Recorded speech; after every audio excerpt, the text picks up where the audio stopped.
Hello and welcome to this Evaluate webinar on Illiquid Gold Creative Deal Making in Biotech. I'm Rebecca Brooks and I'm your host for today's session. I'd like to introduce our speakers for today. Chen Baidar is Evaluate's Chief Consulting Officer and he works closely with pharma and investment companies to help them make the best decisions for their organisations. Paul Verdin is VP, Head of Consulting and Analytics at Evaluate, who has more than 15 years' experience in life sciences, academia and consulting. We're also joined today by Ali, Max and Mark from Tree Hill Partners. Ali is founder, chairman and CEO and is a healthcare investment banker, biotech CEO and trained surgeon. Mark is head of portfolio and strategy and has expertise across development and commercial stage pharmaceuticals.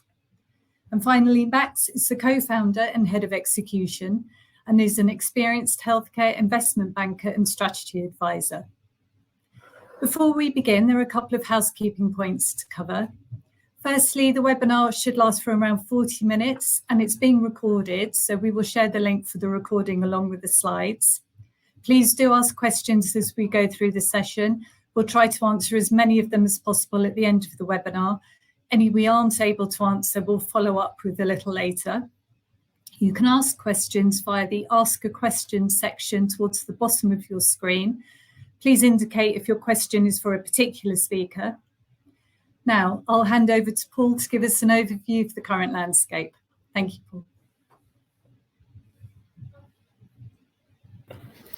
Thank you, Rebecca, and good morning, afternoon, evening, everyone, wherever you're dialing in from. Thank you very much for taking the time to join us. We hope you find the session interesting. So I'm going to spend maybe around 10 minutes talking through some analysis and some data on screen, and then I will hand over to the rest of my colleagues here for a discussion.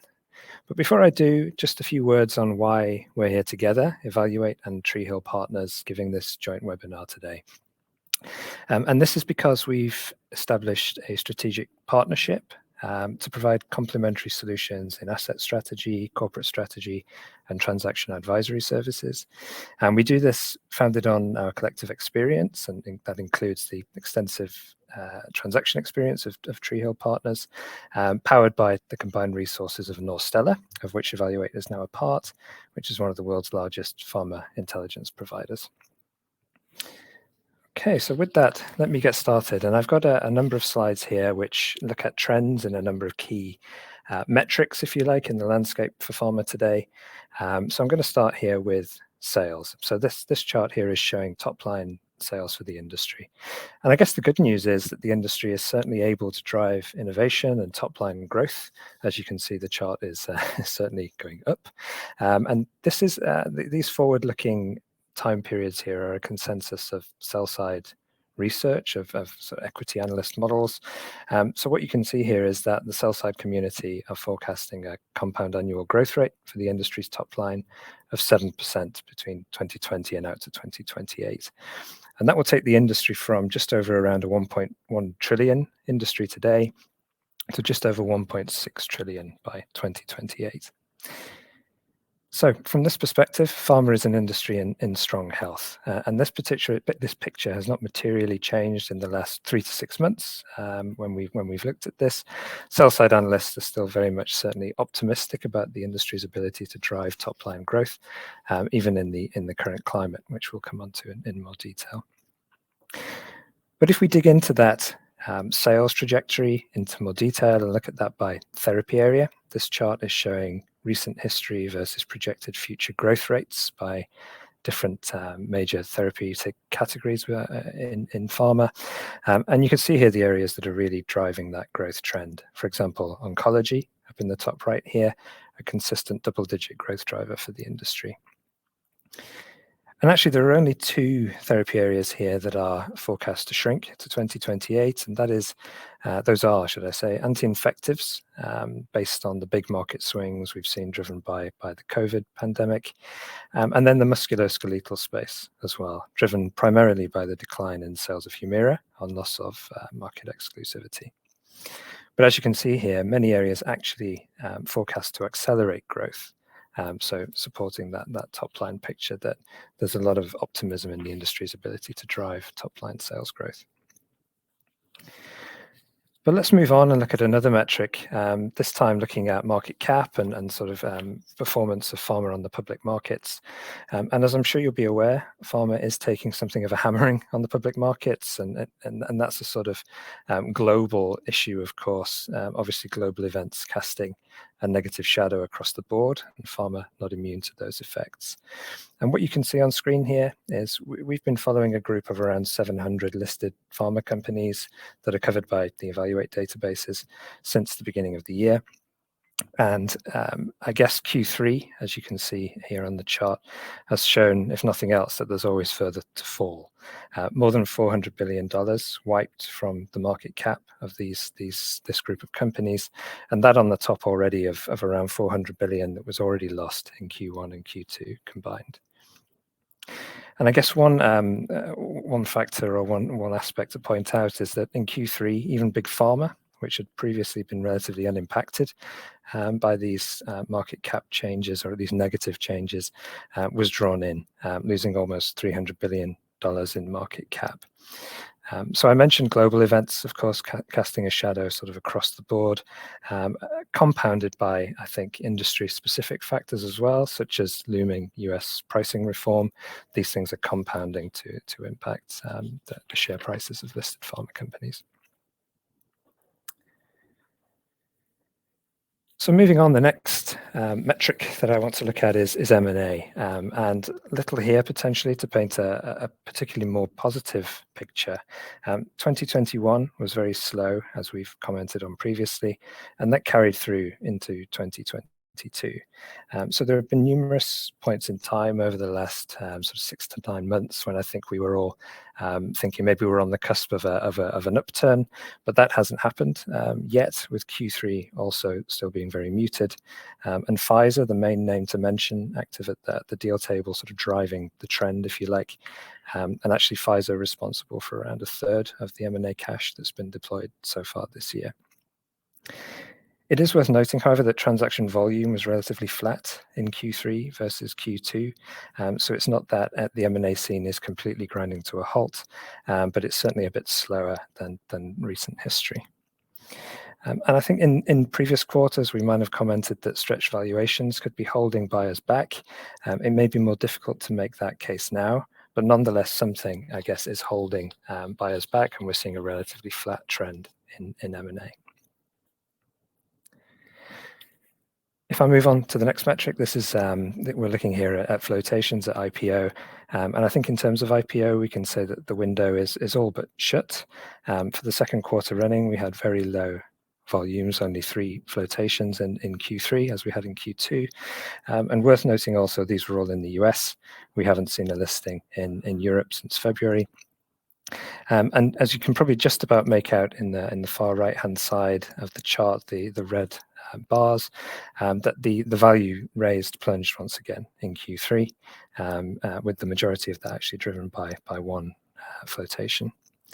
But looking for glimmers of hope here, I guess what we can say is that all 3 of those Q3 flotations did get away without a haircut to the range of listing price. And overall, I think it is hard to see this picture changing very much for the remainder of the year. The IPO market is pretty flat across all sectors. And then rounding out this this section that I'm giving here, looking at some data before I hand over to Jem and the team, I just want to look at venture investment. And this was, until recently, one of the more positive trends that we could discuss, with a very strong Q1 at the start of the year. But that slowed down a little in Q2, and that retrenchment, if you like, has continued through into Q3. We can see Q3 relatively low levels of investment versus the very recent trend. And the absence of crossover rounds will be driving that, but nonetheless, funds are still flowing. As you can see, there is still investment being made, including into earlier stage companies.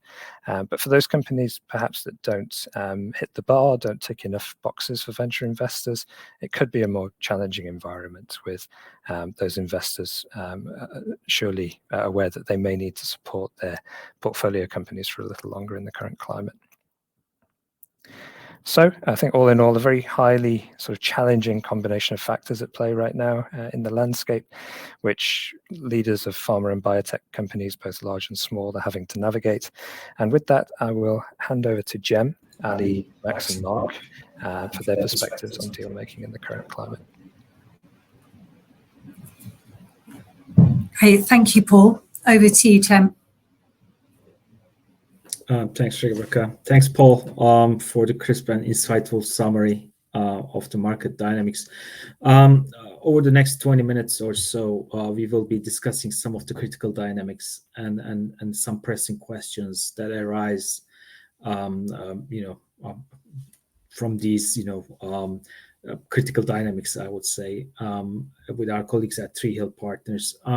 With me are Ali, Max, and Mark. But just for your information, the team will also be at the JP Morgan conference next year, and we will be more than happy to continue our conversation there. Ali, Max, and Mark, we worked together during our strategy consulting and transaction advisory projects, and we see a lot of changing dynamics from firsthand. But before we discuss, could you just briefly lay out the land from your perspective? Max, maybe I can give it to you. Sure. Thank you, Jem, and hello, everybody. I hope you can hear me well. First of all, clearly there is a macro trend of moving capital out of high-risk stock and now also the private markets. That applies across sectors, and it affects valuations of smaller companies, it affects IPOs, it affects ability to finance large undertakings in the public and also now in the private markets. For biotech, that is a material change. It has been a sector that during COVID, yes, was hit operationally, but from a financial inflow perspective, could not really complain. So what people see on charts is declining valuations and a lack of new funding in the sector, but it drives far-reaching ripple-on effects, which result in what we today, I think we'll be discussing. Internally on the company side, it's about making or not making the decision on portfolio rationalizations and changing of development plans and entire corporate strategies. But also the entire suppliers industry towards biotech and biopharma is hit hard, from manufacturers to developers to all types of service providers. And importantly, big thing, there is no big M&A. Before we go into the sector-specific drivers of why not, I think we should all keep in mind that these days we are in an era of what I think is global uncertainty, which over the past few years, despite COVID, hasn't really been the case. There's war in Europe, there's deep ongoing climate change, there's supply chain issues worldwide, we have inflation, we now have a change in direction in the interest rates. So with all that, I think let's not wonder too much on why people hold on to their cash reserves. I think it's more about what do we do with that new reality. Thanks, Max. I mean, this is very helpful. So M&A has come down, as we know. In your mind, what's required for a successful M&A, or put it differently, for a biotech to be successful in selling their valuable assets created with so much effort nowadays? Yeah, I think going into what's behind the chart on M&A for a second, if you look at trends in large pharma M&A, the deals that actually did get done, those were ones that featured assets that were well de-risked, either clinically or commercially or both. And where uncertainty did remain, then the deal terms were de-risked. So if you're a biotech CEO, what does that then mean for you? I think it means, one, you choose an indication with commercial opportunity, not only today, but also at the time you get to market. And if you have a game changer, then that's great. If not, then there is a business model for you, which not necessarily is selling to large pharma. And then when you think today about portfolio rationalization in the context of your next refinancing, then your endgame deal-making strategy that delivers investors a desired value creation and the development choices that you are making today, those need to tie up. And thirdly, I think you need to run development steps that do provide the de-risking that a buyer will require if that buyer actually is your audience. If you don't, then that audience probably is not going to listen. But if you want to engage with that audience, then be sure that what is being done is actually to the liking of the audience in terms of de-risking. And we do see in today's markets much more engagement, or at least the necessity of that to actually engage with the buyers very early on. And as we work with clients, we find that a lot of de-risking can also be achieved through structured or staged acquisitions. As part of the process, and today we do see buyers and sellers working together very closely to get to deal structures that work for both sides. And that entails much more involved discussion between two parties. In the past, we did have very structured, broad auction processes, broad approaches of a number of parties, and that was commonplace. And the scope for actual discussions on how to do things was quite limited.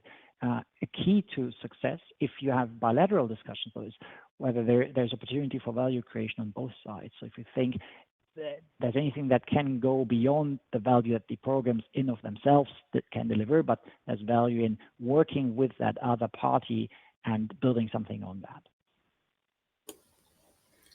Thanks, Max. So this is great. I mean, you mentioned a few great themes about biotech catering towards the large pharma audience as one potential strategy. Mark, if I turn at you, I mean, how can the biotech C-suite today think about deal making and the fundamental value creation? What do you think? So that's a great question. Clearly, the answer depends very much on the type of organization. But never before has there been such a dichotomy between market stakeholders as we see it today. On the one hand, we have a large number of biotechs with weak valuations, yet many of those have strong cash positions. And in parallel, the large pharmacos have historically unprecedented cash balances to spend. So it definitely is an interesting situation in which we find ourselves. In 2020 and 2021, as we all know, those were very strong years for biotech and biopharma IPOs. And we saw a surprising number of preclinical stage companies raising capital through IPOs. And for many of those, the tide has now turned. Given those dynamics and the fact that a lot of those companies are seeing their valuations in jeopardy, biotech C-suites are really quite frantically thinking about portfolio realignment to prioritize where they're going to spend their cash, how are they going to reduce costs. I think we've all seen a significant number of layoffs in the industry, and they're figuring out how can they get value creating deals done that extend their cash runway, especially through 2023 and into 2024. For many companies that have experienced the sort of market downturns that we've seen, raising cash at the current valuations is not on the cards. They certainly don't want to suffer the kind of dilution that would result from that. Now, as we said, we also see that large cap pharma are sitting on tremendous cash balances and looking for a way to spend that to fill their own innovation gaps, and in some cases looming patent cliffs. But the dynamics of the market have changed as well in terms of deal activity, because in part we're also seeing some of the traditionally large growth areas like oncology that we mentioned earlier in the presentation are beginning to fragment. Innovation has brought a new wave of products to the market.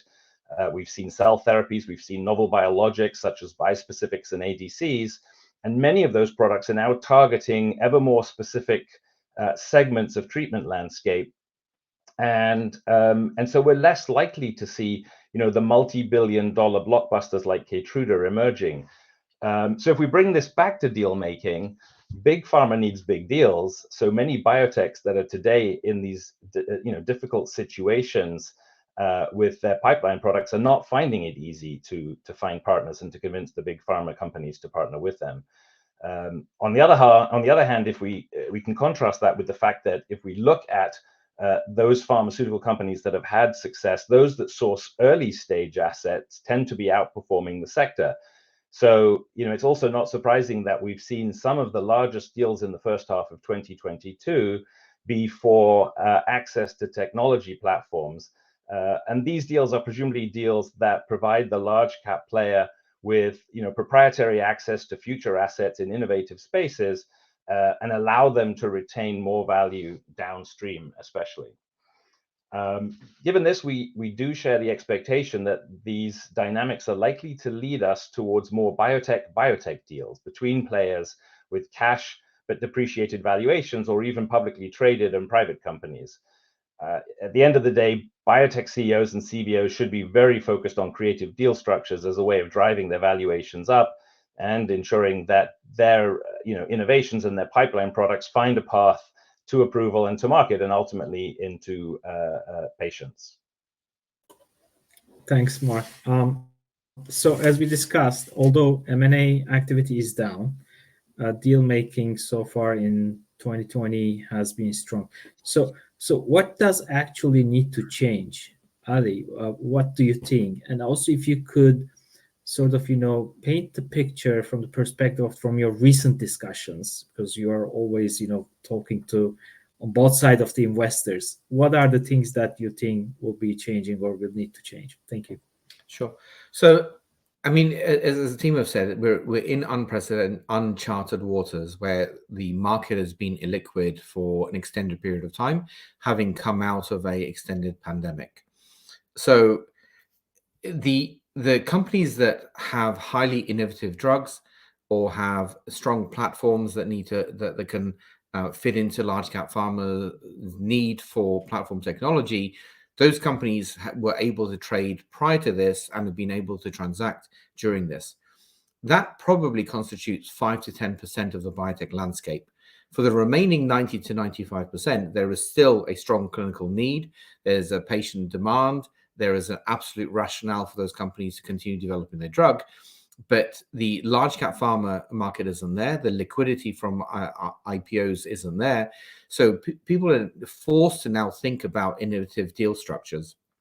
So when we talk about what needs to change for deals to happen, and you're in that 90 to 95%, is that, I think that we need to think increasingly about non-traditional transactions. And what I mean by that is atypical source of raising capital, engaging with large cap pharma in a much more at an earlier stage, trying to understand what their needs are, having a very candid conversation with them as to whether these programs are actually going to fit within the most likely large cap pharma bidders that you're going to have down the road.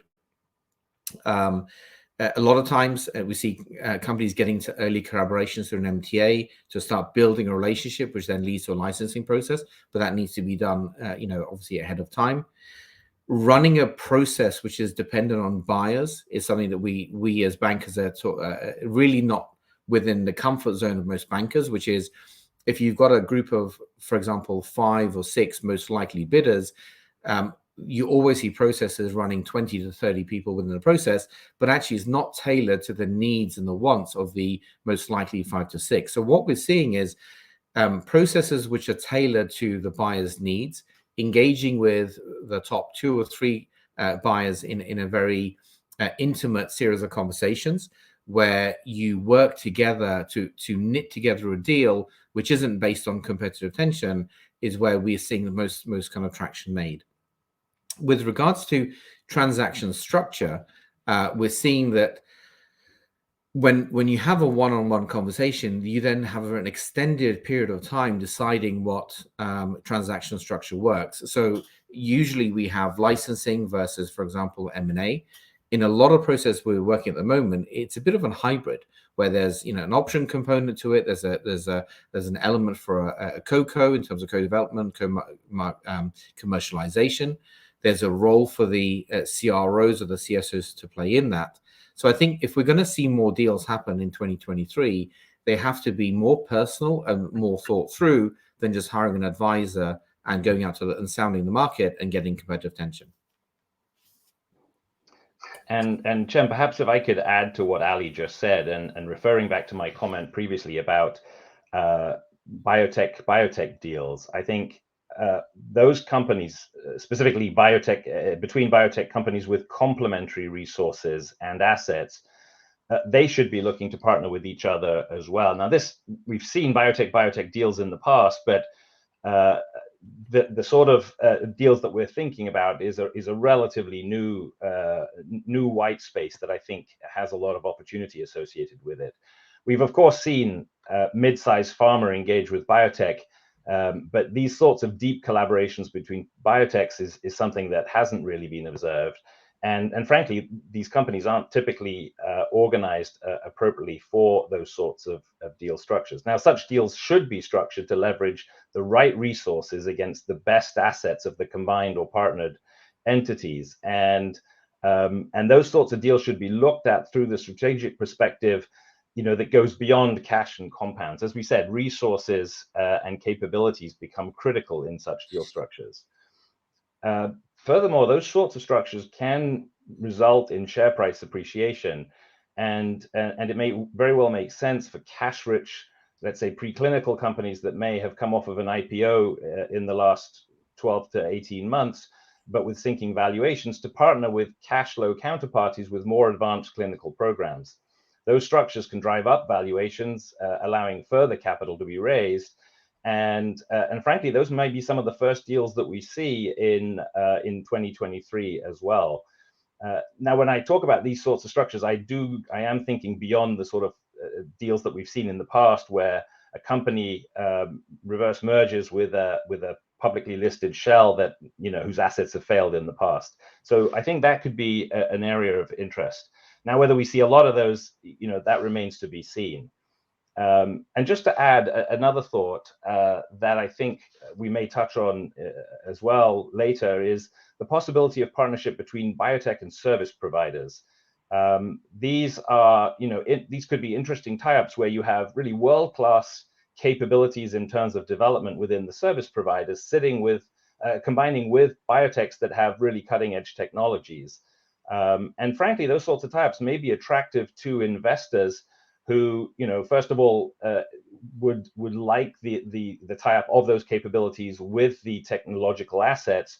But frankly, the service providers would also have, or do have, significant capability to perform already deep technical diligence. So in a situation where a collaboration already exists between a service provider and a biotech, the assumption could be made that a significant amount of diligence has been done, and therefore that tie-up is relatively de-risked. So we could see some of those as well going forward.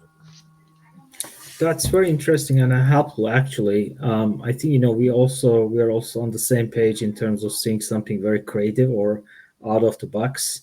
That could be even sort of a combined merger or combining forces among biotech companies and within a different corporate structure, maybe overlaying it under umbrella structure, or even, as you mentioned, some sort of collaboration between the service providers and the biotech companies. Actually, that's no one would be surprised to see this. But let me also ask this to the team: what is required, in your opinion, for companies to maintain transactability in the new normal? And I know the world, or the term new normal, is changing every day. Pre-pandemic, post-pandemic, during pandemic, and now inflation and recession looming. So I think the new normal, we should be thinking about the new normal as today, right now, which could be totally a different thing tomorrow. So Ali, maybe you want to take on this one. Yeah. So I think the first thing is acknowledgement that something needs doing. So I'd say probably about 30 to 40% of biotechs that we talk to, and N here being in kind of 1600 range of companies that we were in discussions about meeting at Bio, I'd say 30 to 40% don't actually acknowledge that there is a new normal. So I think first step is to actually acknowledge that there is a new normal. Second thing that we see is companies saying that they're doing a portfolio review, and they basically get the internal people to do a portfolio review, and they come back with minor adjustments or amendments of the portfolio, which don't actually reflect the cash position of the company. So I think a real fundamental review the portfolio and force ranking it in terms of a real triage, in terms of products that are going to be kept, products that are going to be out licensed, products that are going to be put into the deep freeze, and products that are just going to be terminated, needs to happen. The next thing is a communication of that to the market. So when we talk to a lot of companies, we say to them, look, you IPO'd in a very different world. You IPO'd based on a set series of products with a certain cash flow and a certain series of milestones you want to deliver on. That has now changed. You're not going to get the funding. Those products can't get there. You cannot get to the certain milestones. So to some extent, you almost need to re-IPO the story. And you need to take a fundamental step. So if you look at companies, and there are a couple of hundred companies at the moment trading at zero tech value, which means that there is absolutely zero value attributed to the equity. They're at cash or below cash. Those are companies that haven't actively managed the share price, and those are companies that haven't communicated to the market the new normal.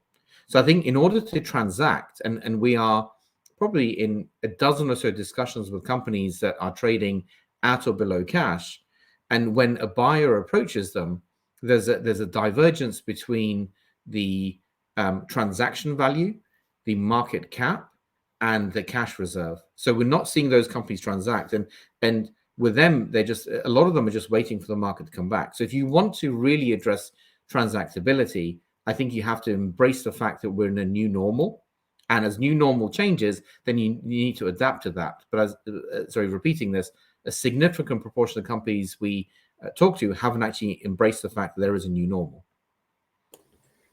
Thanks, Ali. And also, you mentioned this initially, that the current market environment had an impact on the broader biotech ecosystem, right? I mean, could you also elaborate on it?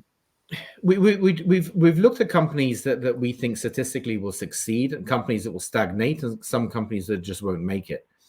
It's not really just the company, it's actually the ecosystem. So one, there's an ecosystem within the company, so the dynamics within the board, the board's management, support of management to make material changes, the communication with investors in order to be able to support those changes, and things are done in a harmonious way. But the ecosystem around any biotech, so if we kind of go through it, the banks are still running sell-side and buy-side processes as if we were in 4 years ago, for example, so in a bull market. So people aren't fully adapting a process to the current environment. IR firms are doing a great job, but they're not putting more time in or more human capital in or looking at repositioning the stories. They're taking what the companies tell them and they're just handing that to the market. And you can see a lot of companies have either stopped using IR firms or they've continued using IR firms and they still have a zero take value. We haven't seen any adjustment from lawyers to reflect either the fees or the amount of intensity to reflect the new norm. CDMOs are trading at an all-time high. We haven't seen biotechs having any sort of ulterior engagement with CDMOs to change that. What we're beginning to see is some of this, the CRO stroke CSOs engaging in a slightly different way, where they're increasingly discussing about or opening the door to possibly either a cost sharing or risk sharing model, and a possible risk sharing model when it comes to on the commercialization side. But in order for a company to succeed, I'd say 95% of processes that we see, the ecosystem around the company hasn't actually changed to reflect new normality. And in 5%, we're seeing companies being told that transactions and IPOs or follow-ons or sell-side processes are absolutely possible. And the company goes head on first into that work stream, where if you look at it and you're being honest with the company, there's probably less than 5% chance that transaction would work. Now, those companies have gone down a certain pathway, which unfortunately will just cost them time and money, and then they have to kind of retrace their steps. Thanks, Ali. So in terms of that's very helpful, because if you think about it, there's almost like what we're proposing or what you're proposing and what we are seeing is like there's a need for change management as well, from the people's perspective. I don't think it's a change in management, Cem. I think management are doing the best job they could do overall. I think putting all the burden on management when the ecosystem around them hasn't changed is putting someone in a driving seat and then changing all the driving conditions possibly, and then telling the management to still get to the same endpoint where actually it isn't possible. I do think the boards a lot of times sit there with arms folded and tell management what to do. Investors aren't putting money in, and the advisory landscape is basically sitting there saying, once you get healthy again, I can get my fees again. I guess what I'm saying is more people need to take ownership and sit in the seat of management and help management deliver. Fair enough. Very good point indeed. Let's take a look at the roadblocks to deal making. I mean, in your mind, and to extend that you could share. I mean, from an execution perspective, what are the roadblocks to getting these deals done? Aside from the things that you mentioned, maybe I can ask this to Max and have his sure. Thank you, Jim. Let me take that. I think we mentioned as part of this conversation the need for managing expectations. And one thing to say that came up in the Q&A that I'd just like to address here is when we talk about managing the share price, nobody's talking about taking an active influence on it, but it's about how you present the equity story so that investors can form an educated view and can appreciate the value that you're generating. And you do that in a methodological way where you lay out a news flow cascade that is supportive and all that stuff that IR firms are and probably should be good at managing with you as a company. So when we think about expectations when it comes to deal making, for example, there may be expectations at a board level or elsewhere that the market will come back. And that's something we've discussed. So if that's your view of the world, then why should you lock in a loss now? Why should you even consider deal terms that compared to what they would have been last year or the year before, they seem suboptimal today, right? So whether that remains a realistic option still today is another question. But the point here is that differing views on the market outlook, short-term or long-term, clearly translates into an opening and into an openness or not to do a deal. So for private companies, for example, there may be expectations based on prior financing rounds. There's no real marking to market in the books of many VCs. So realizing a loss is something investors are keen to avoid. When we look at whom to sell to, there's also the question or maybe the expectation that the buyer is large pharma. Well, maybe not. Maybe it's another structure, as we've alluded to. Maybe it's another structure to value creation, which then also a different type of counterparty, and I'm talking other sizes than kind of top 10, is more open to looking at, and we think about staged acquisitions or taking products one by one or any of the things that we're currently working on with clients, then that is something where that may not be what investors and boards would have expected to happen a couple of years earlier. For listed companies with negative tech value, we have a something that's very crucial to deal making, which is a difference in value expectations there. And then when you look at the share price, and the share price doesn't even reflect the cash balance, right? They have negative tech value. And from a sell side perspective, you think, why don't I start at my market cap a year ago or a premium to that, or at least start at my cash balance, right? Why do I look at my market cap? And so when you look at from a buyer's perspective onto something that's not trading at large valuation, it doesn't necessarily mean you can buy it at that value.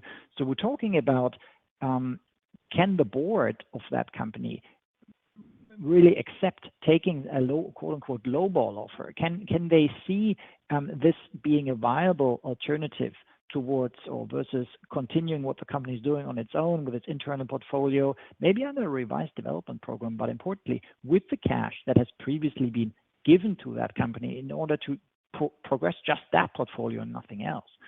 So here what becomes vital to decision making as we think from engaging with clients and with counterparties, obviously, is that defining a decision framework and scenario planning at the CEO and board level early on and upfront is key, because you need to think ahead a few decision nodes and need to plan forward of where certain actions that you take today take you kind of later in your journey, and do all that analysis and planning as a function of different development outcomes you may achieve with your portfolio, but also states of the market.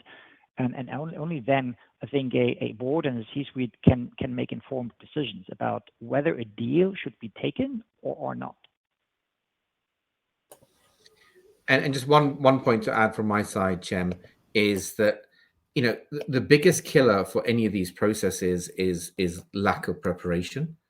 So when we and also setting expectations. When we're representing, which we're currently doing, a large acquirer, getting share of voice or share of kind of airtime is critical. Once you've actually gained a large company's interest, what we're finding is probably 70 to 80% of companies don't really have a fully stocked data room. They haven't gone through a mock due diligence. They haven't, if they're close to market, they haven't got commercial projections done. They won't indicate kind of possible transaction corridor valuations. So you end up in a situation where if you're looking to look at 5 to 10 assets, you automatically, from a human perspective, go for the assets where you feel that a transaction is doable with the other side. There is a sensible valuation expectation, and I'm not going to point to transactions which are, completely irrelevant, and that they're prepared to actually do a deal with you. So I think that the killer that we're seeing in 2022 is just people going out just to test the market, and if there is interest, then they'll properly prepare for it. So our advice to all of our clients that we're sitting with is, look, let's just make sure we're fully prepared, and that is going to give us the best chance of, one, gaining interest, two, gaining a transaction, and getting the highest valuation possible for the asset we're transacting on.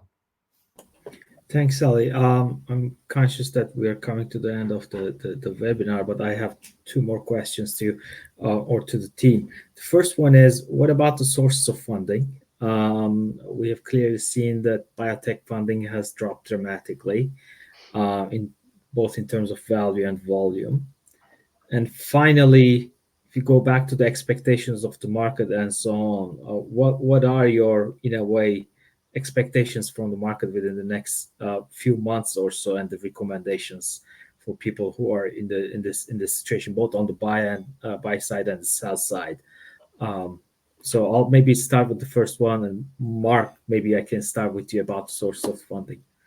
Yeah, let me very quickly cover that. You're right. We've seen a slowdown, especially in the last 2 quarters, as you said before, not so much in the first quarter. And the money just hasn't left the sector, right? Investment funds have probably become a little bit more risk averse in the current environment, and that takes a while to trickle through. Hence, we see it coming through in the second quarter. And part of that is probably due to them feeling that they are likely to need to provide longer term support for their current portfolio companies in case the current climate extends, right?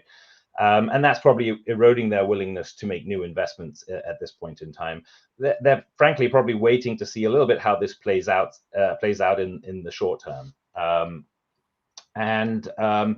And then, in parallel, and again, very briefly, just in terms of financing, the sector is going through a few changes as well. We've seen some interesting tie-ups recently between companies like LSP and EQT to form EQT Life Sciences. We saw the tie-up between Abingworth and Carlyle. And again, these sorts of transactions are not about gaining access to capital or growing in scale. Rather, those are designed to bring VC capabilities into private equity houses. Thereby, we're creating stronger investment groups, and that in turn blurs the lines between venture capital and private equity. And frankly, those are positive signs in terms of the financing environment as we see it. So there's strong interest and institutional ability to support the biotech sector, and that's going to be the case as we go forward. We have seen an uptick in some non-traditional financing approaches. So we've seen an uptick over the last few years in terms of royalty financing and debt financing. But those are obviously structures and approaches that are more appropriate for companies who are in later stage development, and those companies can benefit from that. To provide them with capital that will take them through to 2024. But the bottom line is, for earlier stage companies who have a short cash runway, those instruments aren't going to really work. And so those guys need to stay creative and identify new opportunities to raise capital. Thanks, Mark. Ali, would you like to take the final one, or the last question? So in terms of the going back to the expectations and the market has had concerning the course of 2022, what do you see? I mean, in terms of coming forward. I mean, I think there is a lot of positivity in the market. There's a lot of conversations that we're having. Let's just look at a couple of data points. The Bio San Diego was the biggest bio, I think, numerically in history. JP Morgan 2023 will be the most well-attended JP Morgan so far. Part of it is because there hasn't been a JP Morgan for 3 years, and part of it is people are looking to do things. So when we came out of Bio in June, we had 102 meetings over a 3 to 4 day period. I'd say 80% of those companies, 100% of those companies that acknowledged that something needed doing. So it's a self-selected group. 80 of those were actively looking to get something done. There was no desperation, but people were there with an open mind, looking to get a transaction done, and were seeking advice and seeking guidance and expressing views on getting things done.